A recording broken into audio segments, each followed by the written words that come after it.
बहुत समय पहले सतयुग के अंत में भारतवर्ष में एक महान और धर्मप्रिय राजा राज्य करता था। राजा इंद्रद्युम्न। वो भगवान विष्णु के परम भक्त थे और हमेशा भगवान के दर्शन करने की इच्छा रखते थे। एक दिन राजा को ज्ञात हुआ कि नीलाचल पर्वत पर एक दिव्य मूर्ति है, नीलमाधव की। ये भगवान विष्णु का ही एक अद्भुत रूप था। राजा ने तुरंत अपने राजदूत विद्यापति को भेजा उसे खोजने के लिए।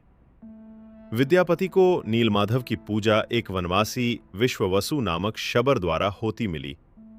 उसने पहले मूर्ति नहीं दिखाई, लेकिन विद्यापति की भक्ति देखकर उसने एक रात उसकी आंखों पर पट्टी बांधकर मंदिर तक ले गया। जब राजा इंद्रद्युम्न स्वयं वहां पहुंचे, तब तक नीलमाधव की मूर्ति अंतर्धान हो चुकी थी।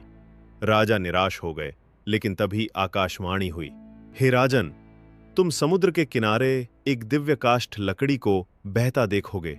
उससे मेरे नए रूप बनेंगे, जगन्नाथ, बलभद्र और सुभद्रा। वो दिव्य लकड़ी मिली और राजा ने एक मूर्तिकार को बुलाया। भगवान विष्णु स्वयं विश्वकर्मा के रूप में आए। उन्होंने शर्त रखी कि जब तक मूर्तियां बन रही हों, कोई अंदर नहीं झांकेगा।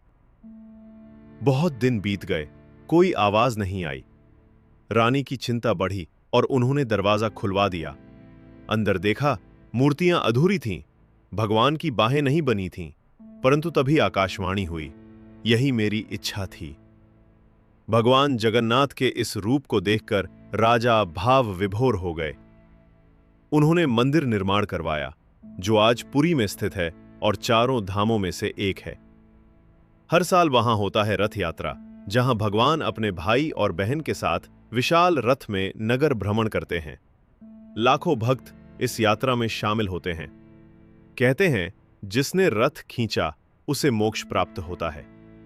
भगवान जगन्नाथ का रूप हमें सिखाता है कि भक्ति में पूर्णता नहीं, भावना आवश्यक है।